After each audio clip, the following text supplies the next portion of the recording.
작년까지는 30도를 웃돌았는데 올해는 40도를 웃돌았습니다. 그런데도 그 시간들은 다 지나갑니다. 또 결국에는 추위는 올 것이고 또 결국에는 또 이제 두꺼운 외투는 꺼내지게 될 것입니다. 시간은 이제 항상 지나가죠. 그러나 그 시간 속에 우리가 무엇을 마음속에 담고 가느냐가 굉장히 중요한 것 같습니다. 오늘도 말씀 속에 나에게 하나님의 귀한 약속의 말씀이 담겨지는 시간 되시기를 소원합니다. 오늘도 저를 한번 따라서 같이 고백하는 시간을 갖겠습니다. 예수님은 하나님 만나는 길 되신 참 선지자 그리스도이십니다. 예수님은 죄와 저주에서 해방하신 참 제사장 그리스도이십니다. 예수님은 사단의 세력을 멸하신 만왕의 왕 그리스도이십니다. 그 예수 그리스도는 우리 마음속에 영원히 함께 하십니다. 아멘. 날마다 우리의 고백이 되는 귀한 분들 되시기를 소원합니다. 지난주에는 렘넌트 대회가 있었죠. 한 2만여 명이 이렇게 참여하게 되어졌습니다. 옛날보다는 그 킨텍스 홀이 공간이 좁았어요. 이제는 킨텍스 홀을 넘어서 더 많은 공간을 차지할 수 있는 장소가 필요한 것 같고, 또 그리고 또한 많은 렘넌트들, 그리고 또한 많은 또 주위에 있는 일반인들이 모여서 함께 예배드리고 은혜를 나누는 시간이 됐습니다. 물론 축제도 되어졌고 또한 볼거리들도 많이 있었고 또한 그 안에서 쉼도 참 좋은 시간들을 갖는 것 같았습니다. 왜냐하면 거기서는 긴 옷을 입었어요. 이해가 안 되시죠? 근데 거기서 밖에만 나오면은 긴 옷을 빨리 벗어야 돼요. 그만큼 추웠어요. 그러니까 피서지가 따로 없더라고요. 물론 이제 시원하기도 했지만, 물론 여러 가지 볼거리들도 있었지만, 가장 중요한 것은 우리의 영적인, 바로 양식인 말씀이 그 안에서 또 선포되어졌다는 것이죠. 세 가지의 메시지를 전달하는 그 목사님을 통해서 꼭 반복적으로 나온 핵심적인 내용이 있었습니다. 그것이 바로 언약, 그리고 비전, 꿈, 그리고 이미지, 그리고 실천이었습니다. 간단하게 얘기를 하면 하나님이 주시는 언약, 하나님이 주시는 이 생명의 복음의 언약이죠. 이걸 붙잡아라. 어느 정도로 붙잡느냐?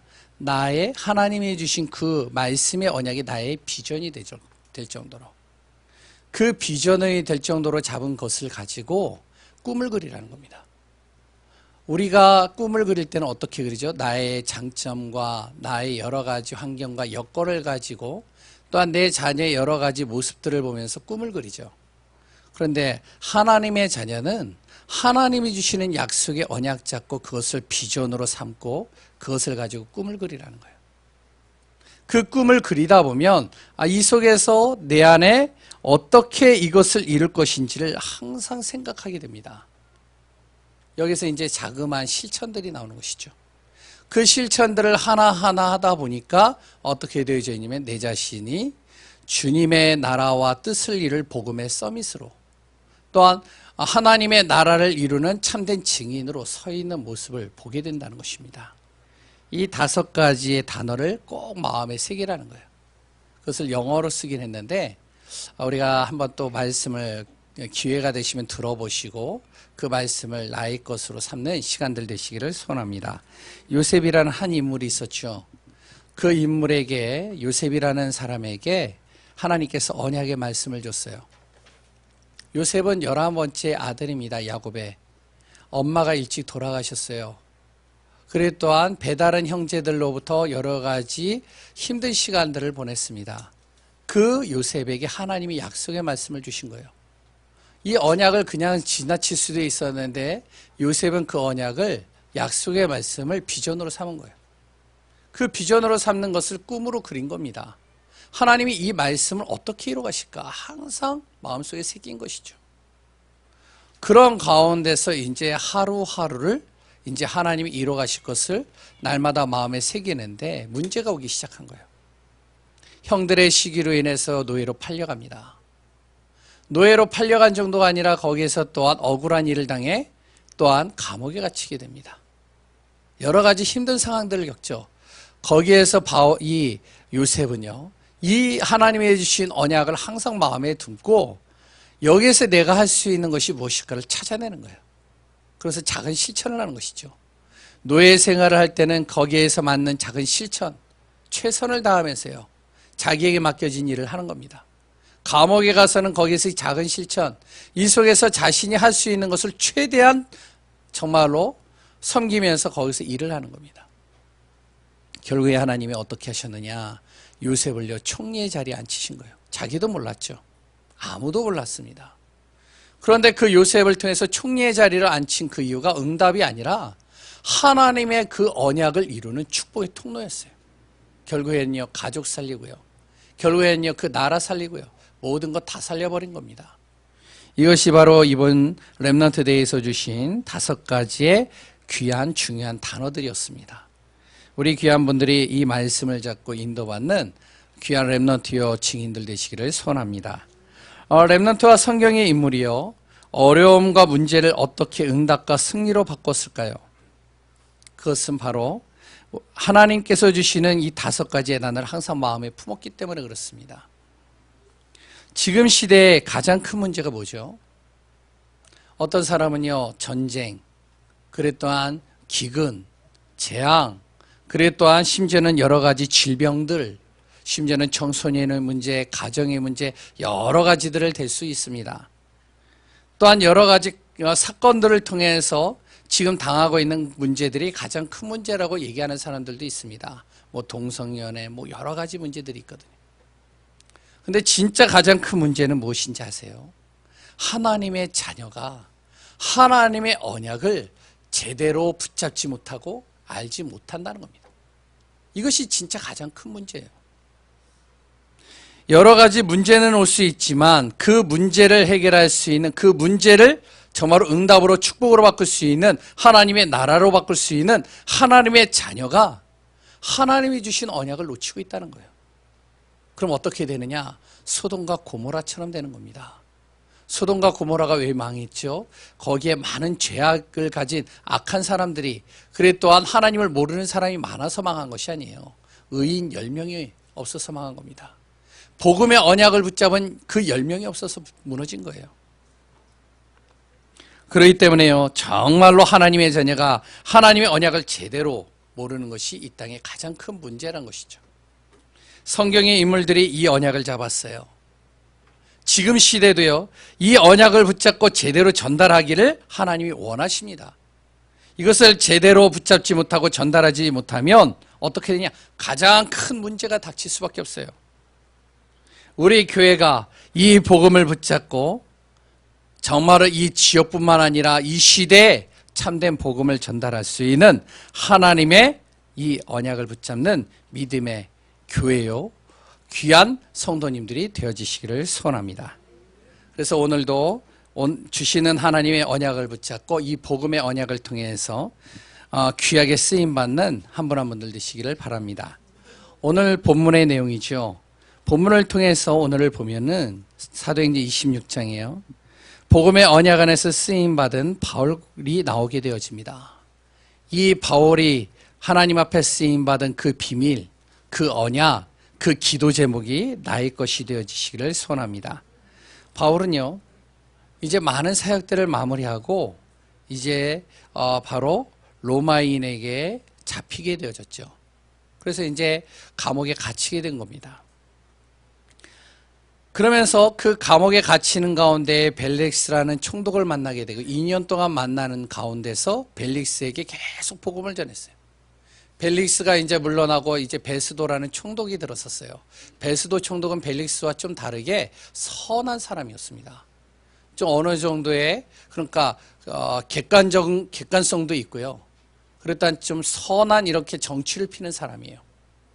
그러니까 유대인들이나 이 바울에게 있어서 어떤 것이 가장 적절한 방법인지를 항상 생각하고 있는 사람입니다.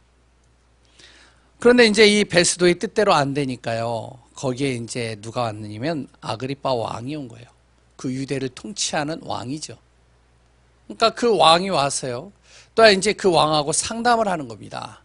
이런 바울이 있는데 로마의 시민권자다. 근데 이 로마의 시민권자인 바울을 뭔가 이렇게 이제 판결을 내려야 되겠는데 좀 애매하다. 죄가 없다. 뭐 죄가 있어야지 뭔가 판결을 하고 죄가 있어야지 뭐 황제에게 보낼 텐데 아무런 죄가 없는 거예요. 그래서 이제 조언을 구하는 것이죠. 그랬을 때 아그리파 왕이요. 이제 내가 한번 만나봐야 되겠다. 바울을. 그 바울이 어떤 사람인지. 그래서 바울을 앞에 놓고 이제 신문을 하는 겁니다. 아그리파 왕이 서 있고요. 그래 또한 그의 아내가 있고요. 그래 또한 거기에 또 누가 있느냐? 거기에 바로 베스도 총독이 있고요. 거기에 이제 또한 그 바울의 문제를 지켜보려고 하는 사람들이 같이 있는 겁니다. 그 사람들에게 바울이 이렇게 얘기를 한 겁니다. 오늘 본문의 29절의 내용이죠. 바울이 이르되 말이 적으나 많으나 당신뿐만 아니라 오늘 내 말을 듣는 모든 사람도 다 이렇게 내가 결박된 것 외에는 나와 같이 되기를 하나님께 원한다. 이런 고백을 한 거예요. 자기와 같이 하나 되기를 하나님께 원한다는 거예요. 그렇다면 바울은 어떤 사람이었기에 자신과 같이 되기를 원한다고 했을까요?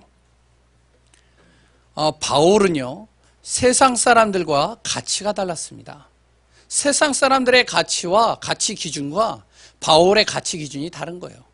세상 사람들의 가치 기준, 이 당시 아그리파 왕뿐만 아니라 베스도 거기에 있는 많은 사람들의 가치 기준은 어디에 있었냐면 물질이에요.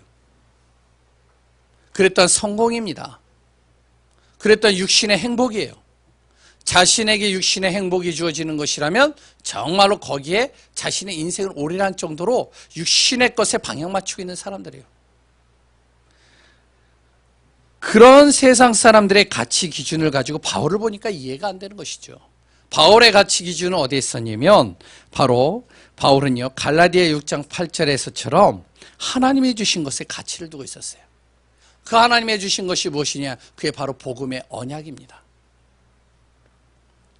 그래서 바울은요, 세상 사람들이 자기를 볼 때는, 그 당시에 자기를 볼 때는 실패한 자 같이 보이는 거예요. 왜? 묶였잖아요. 그랬던 감옥에 갇혔잖아요. 복음 전하다 감옥에 갇혔잖아요. 그러니까 실패한 자처럼 보이는 것이죠. 복음 전하면 정말로 응답받고 성공의 자리에 있어야 되는데 감옥에 갇혔단 말이에요. 그러니까 세상 사람들이 볼 때 예수 믿고선 감옥에 갇혔다 이 소리가 나올 수 있겠지요. 그러니까 세상 사람들이 볼 때는 실패한 자 같아 보이지만 바울은요, 그 속에서 뭐라고 했냐면 자신과 같이 세상의 것보다 하나님의 것인 이 복음의 가치를 두기를 하나님께 원한다라고 고백을 한 겁니다.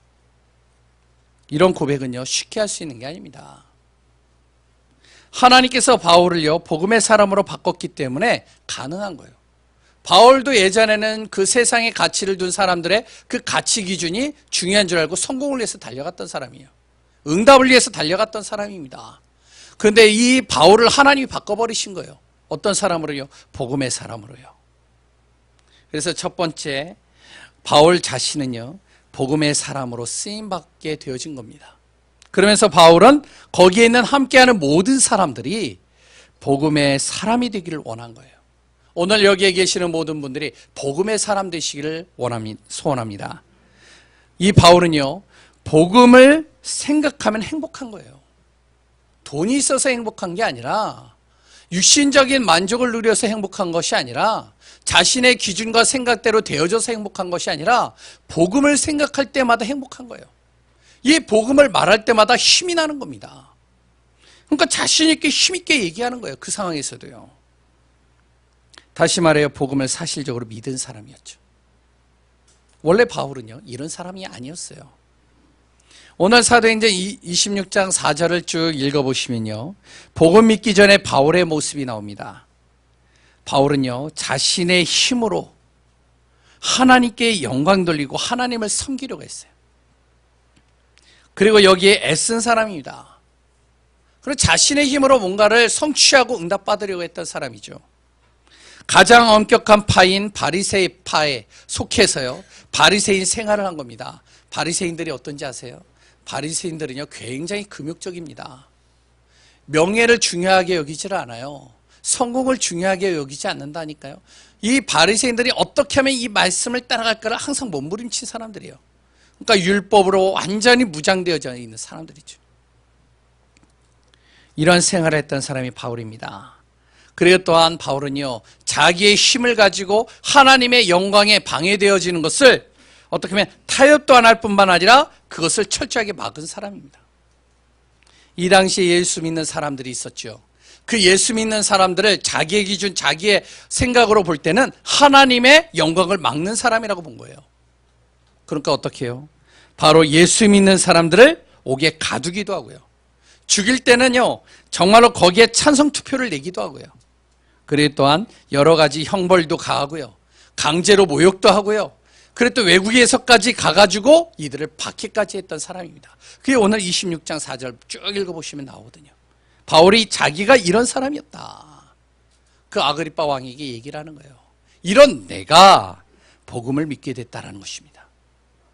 그런데요, 더 정확하게 얘기를 하면 바울이 믿은 것이 아니라 예수님이 바울을 변화시켰다라고 얘기를 하는 거예요. 십자가에 죽으시고 부활하신 그 그리스도 예수께서 나를 변화시켰다. 바로 하나님의 이것이 은혜고, 자신의 노력과 열심이 아니라 하나님께서 이미 바울을 구원 주시기로 작정되어져서 구원하셨다는 겁니다. 그럼 왜 바울을 믿게 하셨을까요? 이런 바울을 왜 믿게 하셨을까요? 바울의 배경 때문에요? 바울의 배경은 어마어마했습니다. 그 당시에 로마 시민권자예요. 그리고 또 언어에는 굉장히 능통합니다. 어떠한 언어냐? 헬라어를 능통하게 했고요. 히브리어를 능통하게 했고요. 그 당시에 여러 가지 언어들을 능통하게 했던 사람이 바울이에요. 뿐만 아니라 여러 가지 배경으로 볼 때는 감히 누구도 상상치 못할 배경을 가지고 있는, 이 배경 때문에 예수님이, 바로 주님이 이 바울을 하나님 믿게 하셨을까? 아니면 바울의 지식 때문에? 지식이 뛰어났거든요. 아니면 바울의 열심 때문에? 그 당시 제자들도 이해가 안 되는 거예요. 왜? 바울은 핍박자였거든요. 바울은 예수님을 믿는 사람들을 죽이기까지 했고요. 그리고 또한 박해한 사람이었거든요. 그러니까 이런 바울을 예수님께서 택하셨다, 그리고 또 구원하셨다, 변화시켰다, 이해가 안 되는 거예요. 그러나 한 가지 분명한 것은요, 하나님의 계획이 있다는 겁니다. 나는 이해가 안 되는데, 그 당시 제자들은 이해가 안 되는데, 그런데 한 가지 분명한 것은 하나님의 계획이 있어서 이 바울을 구원하셨다는 거예요. 당시에는 몰랐죠. 근데 시간이 갈수록 바울은요, 자신의 배경과 자신의 지식을요, 배설물로 여겼다라고 얘기를 해요. 빌립보서 3장 8절이죠. 그러면서 어떻게 그리스도를 믿고 복음을 사랑하는 사람이 되어버린 겁니다. 복음 말하는 걸 즐겨했어요. 복음 말할 때 힘이 났어요. 복음을 말할 때마다 정말로 샘이 솟았습니다. 완전히 복음의 사람이 된 것이죠. 우리 주변에도요, 이런 사람이 있을 겁니다. 어떤 사람이요, 저 사람은 도저히 구원받을 수 없어. 저 사람이 구원받아? 천지가 개벽하지. 저 사람은 절대 구원받을 수 있는 존재가 아니야. 이렇게 생각하는 사람들이 있을 겁니다. 그런데 하나님의 계획이 어디에 있는지는 아무도 모르는 겁니다. 그런 사람이 구원받고 하나님의 계획 속에 들어갈지 아무도 모르는 거예요. 그래서 우리가 복음 전하는 겁니다. 복음이 무엇이죠? 오늘 본문 사도행전 26장 18절에 이렇게 나옵니다. 그 복음은요, 어둠에서 빛으로 인도하는 것이라고 나와요. 그 복음은요, 사단의 권세에서 하나님께로 돌아오게 하는 것이라고 얘기를 해요. 그 복음은요, 죄를 사하는 것이라고 얘기를 합니다.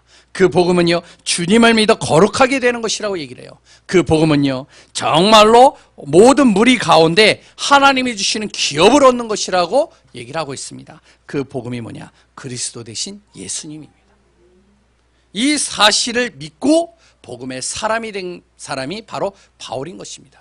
그래서 바울의 능력 때문에 하나님이 쓰신 것이 아니라 하나님께서 이 바울을 하나님의 계획 속에서 쓰시고자 바울을 바꾸신 거예요. 여기 계시는 모든 분들 하나님 안에서 구원받은 복음의 사람이라고 저는 믿습니다. 아멘이시죠? 정말로 우리가 복음의 사람의 축복을 누리는 귀한 분들 되시기 바랍니다. 예전에 나는 어땠는지 우리는 알 필요가 없어요. 그건 발판이에요. 예전에 내가 어떤 인생을 살았는지 그거는 중요하지 않습니다. 그거는 발판이에요. 지금 이 시간 내가 예수 믿는 것, 그 예수 믿는 사람을 하나님께서 하나님의 계획으로 쓰신다는 것, 이 사실을 항상 잊지 마시고 승리하는 귀한 분들 되시기 바랍니다. 두 번째입니다. 바울은요, 복음의 사람이었을 뿐만 아니라 복음에 의한 사람이었어요. 그리고 또한 그 자리에 있는 모든 사람이요, 복음에 의한 사람이 되기를 원한 겁니다. 바울은 다시 얘기를 하면 자신의 힘이 아니라 하나님이 주시는 방향과 힘 가지고요, 자신의 계획보다 주님의 말씀을 따라가려고 몸부림친 사람입니다. 복음에 의한 사람이죠. 복음 따라가려고 한 사람이에요. 말씀 따라가려고 한 사람이, 자신의 계획을 일단 내려놓고 주님 바라보려고 한 사람이, 오늘 찬양에도 나왔잖아요. 성가대에서요. 자신의 계획, 자신의 생각 내려놓고 주님 바라보려고 한 사람, 주님의 말씀을 따라가려고 한 사람, 복음에 의한 사람, 그 사람이 바울이었고요. 또한 바울은 거기에 있는 모든 사람들이 복음에 의한 사람이 되기를 원한 것입니다. 어떻게 하면 이 복음을 전하고 복음의 삶을 살 것인지를 항상 생각하고 있었던 사람이 바울이었습니다. 그래서 주님이 자신에게 주신 말씀을 놓치지 않는 거예요. 왜? 말씀 따라가야 되니까요. 말씀을 통해서 복음에 의한, 복음을 따라가는 사람이 되어야 되기 때문에 하나님이 주시는 말씀을 놓치지 않는 거예요. 구원받은 순간부터 응답이 있어도 없어도, 핍박을 당해도, 답답해도, 외로워도 어떻게 하시느냐? 바울은요, 그 순간에도 말씀 놓치지 않는 겁니다. 우리가 이런 사람 되시길 바랍니다. 응답이 있으면 따라가고 없으면 안 따라가는 것이 아니라 있어도 없어도, 내 안에 핍박이 있어도 없어도, 답답한 순간, 외로운 순간이 있어도 나는 말씀 놓치지 않겠다. 말씀은 완벽하게 이루어진다는 사실, 이것을 바울은 믿었어요. 그래서 자신이 예수 믿는 순간부터 자신에게 주신 말씀은 반드시 성취된다는 것을 확인한 사람, 그 사실을 확인하고 믿은 사람이 바울이었죠. 그러니까 사도행전 9장 15절서부터 로마서 사도행전 지금 26절까지 오면서 바울은요, 말씀이 어떻게 정확하게 성취하는지를 확인했거든요. 문이 막힐 때마다 말씀 잡고 기도했어요. 그런데 하나님께서 또 다른 문을 여셨어요. 모든 사람이 반대를 할 때도 말씀 잡고 말씀 따라갔어요. 그런데 그 말씀 속에서 하나님이 이뤄가셨습니다. 그러면서 바울은요, 하나님이 주신 능력으로 모든 순간을 이겨나갔습니다. 하나님이 주신 능력으로 순간순간에 오는 어려움과 외로움, 답답한 핍박들을 이겨나간 거예요. 다시 얘기하면 조용한 시간에 하나님께 집중하면서요, 하나님의 말씀을 붙잡고 기도한 것이죠. 이때 바울은요, 바로 성령 충만한 가운데 영적인 치유와 생각 치유, 삶의 치유가 자기 안에서 이루어지는 것을 보게 된 겁니다. 그리고 자신의 배경이 아닌 하나님이 주신 배경을 가지고 자신이 치유될 뿐만 아니라 복음의 서밋으로 자기를 하나님이 세워가시는 것을 확인하고 있는 거예요. 하나님이 주시는 능력으로 순간순간을 치유받고 이겨나가면서요, 말씀을 놓치지 않고 그것을 하나님의 능력 안에서 기도하면서 나갔던 바울은 항상 전도와 선교에 모든 방향을 맞추면서 이것이 자신의 삶이 되게 만들었습니다. 그러면서 복음의 증인으로 인생을 살았죠. 다시 오늘 본문을 보면요, 아그리빠 왕, 베스도 함께 있는 모든 사람에게요, 죄인된 신분으로도 바울은 복음을 전한 것입니다. 이렇게 가능하겠습니까? 근데 바울은 그렇게 했어요. 자신의 인생을 바꾸고 영원한 축복과 사람의 힘으로 해결할 수 없는 문제를 해결하신 그리스도의 예수를 믿기를 바란다는 것입니다. 이들이요. 바울은 어떤 문제와 사건과 어려움이 와도 그것을 복음 전할 기회로 삼고요, 자신에게 주어지는 응답은 복음 전할 도구로 항상 생각한 겁니다. 이것이 바울이었습니다. 그래서 오늘도 우리가 복음에 의한 삶, 이 삶을 살아가는 귀한 분들 되시기를 소원합니다. 세 번째입니다. 바울은요, 복음을 위해서 살아간 사람이에요. 복음의 사람이었을 뿐만 아니라 복음 따라간 사람이었고, 그리고 또 복음을 위해서 살았던 사람이에요. 복음을 위해서는 자신의 모든 것을 버릴 각오가 되어 있는 사람이었습니다. 복음을 위해서는 자신의 모든 인생 전부를 다 드릴 수 있을 정도로 모든 것을 복음에 올인한 사람이 바울이었어요. 그러니까요, 바울은요, 자신에게 손해가 오고 사람들이 나를 무시해도 상관이 없는 거예요. 왜? 난 복음을 위해서 살아갈 것이니까. 복음을 위해서 사는 것이니까. 무시를 당해도 상관이 없는 거예요. 아무도 자기를, 그리고 또한 자기에게 손해가 와도 상관이 없는 겁니다. 빌립보서 1장을 보면요, 거기에 보면 이런 내용이 나옵니다. 바울이 빌립보에서 복음을 전하고요, 그래서 이제 여러 복음을 전한 다음에 감옥에 갇혔어요. 근데 그 감옥에 갇혔는데, 감옥을 갇힌 그 순간에 어떤 일이 일어나냐면, 바울을 시기했던 제자들, 시기했던 사람들이요, 빌립보에서요, 예수 그리스도의 복음을 전하는 거예요. 이 복음을 전하니까 많은 사람들이 예수 믿게 되는 거예요.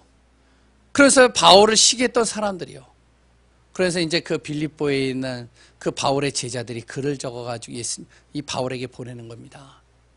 당신이 감옥에 갇힌 그 순간을 이용해서 바로 당신을 정말로 시기했던 사람들이 이곳에서 예수 그리스도의 복음을 전하고 자기의 그룹을 만들고 있습니다. 화가 난다는 것이죠.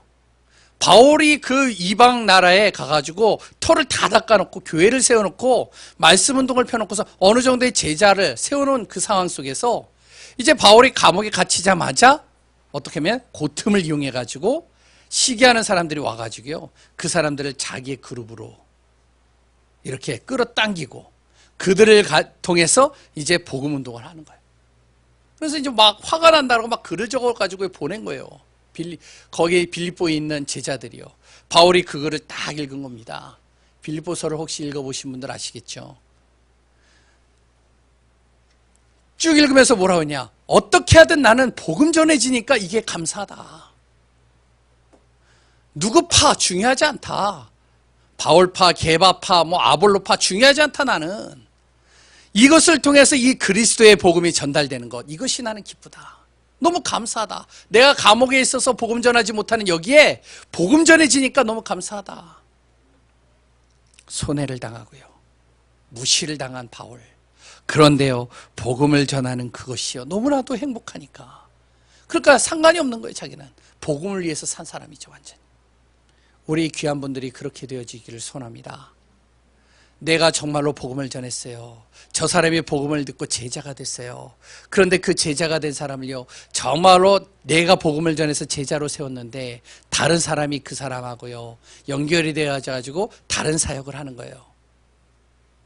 그러면 좀 속상할 수 있겠죠. 저 그런 경우 많거든요. 저도요. 속상하더라고요. 기분이 안 좋더라고요. 내가 복음 전한 건데.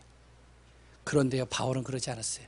어떻게 해서든지 간에 상관없다. 나는 바로 그것을 통해서 그리스도의 복음이 전달되는 게 너무나도 기쁘다. 두 번째는 뭐죠? 복음을 위해서 살다가 죽음의 위기도 만났어요. 그리고 또한 여러 핍박도 당했습니다. 상관이 없는 거예요. 바울은 죽음의 위기가 순간순간 오는데 상관이 없어요. 다시 복음 전하러 들어가는 거예요. 사도행전 14장에 보면 나옵니다. 루스드라에 복음 전하러 들어갔던 바울이요, 복음 전하다가 돌 맞아서요 버려졌어요. 또 다시 들어가면 또 돌 맞을 거예요. 또 다시 들어가면 죽음의 위협이 자기에게 놓일 겁니다. 근데 바울은 어떻게 했느냐? 또 들어가서 복음 전해서 상관없다는 거예요. 죽어도. 세 번째는요, 바울은 자신이 가지고자 하는 길을 아무도 이해하지 못했어요. 그래도 상관없는, 제자들도 이해하지 못했습니다. 장로들도 이해하지 못했어요. 많은 사람들이 이해하지 못했어요. 왜 바울이 거기서 자유함을 얻어서 많은 사람이 또 복음 전하면 되는데 왜 굳이 안 나오려고 저럴까? 왜 굳이 로마로 가려고 저럴까?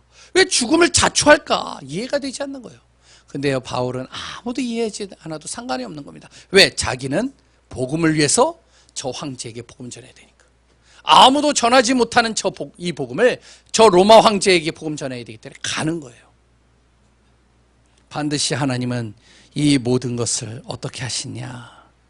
복음을 위하여 사는 사람을 통해서 그 미래와 모든 현장을 하나님이 바꿔가신 것입니다.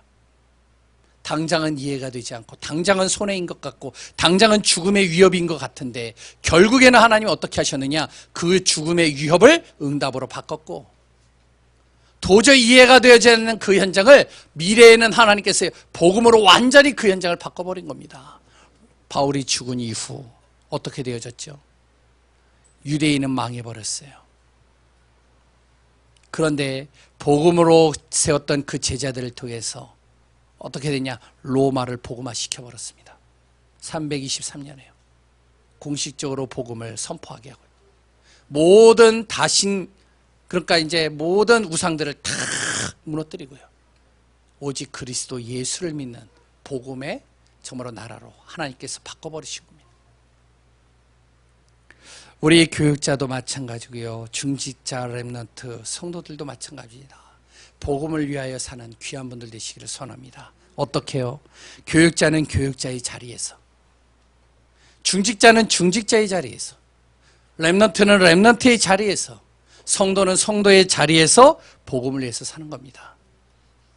우리 전성도가 복음의 사람, 복음에 의한 사람, 복음을 위한 사람이 되어지기를 소원합니다. 결론입니다. 오직 복음 안에서 이제부터 우리는 나의 단점과 장점, 그리고 나에게 일어나는 사건들을 인생의 복음 전할 작품으로 남기는 귀한 분들 되시기를 소원합니다. 이 말이 이해가 안 되어지면 렘넌트 대회 1강 메시지를 들어보시면 나옵니다. 두 번째는요, 영적인 사실을 제대로 보고요, 우리 복음 안에서요, 우리 모든 성도는요, 나의 삶에 모든 것이 언약의 여정을 걸어가는 삶이라는 사실을 항상 잊지 마시기 바랍니다. 2강을 들어보시기 바랍니다. 3강입니다. 아무도 가르쳐주지 않고 아무도 할 수 없고 아무도 갈 수 없는 것에 도전하는 귀한 우리 예강교회 성도님들 되시기를 소원합니다. 오늘도 정말로 바울이 고백했던 것처럼 나와 같이 되기를 하나님께 원하나이다. 나의 자녀가 바로 부모인 나와 같이 되기를 하나님께 원하나이다. 나를 만나는 사람이 나와 같이 복음을 위해서 사는 귀한 사람이 되기를 하나님께 원하나이다. 이 고백이 되어질 수 있는 귀한 분들 되시기를 소원합니다. 살아계신 하나님의 은혜에 감사합니다. 오늘도 주신 모든 말씀이 나에게 언약이 되고 생명이 되어 한 주간 동안 말씀 따라 말씀의 응답을 따라 인도받는 귀한 분들 되게 하여 주옵소서.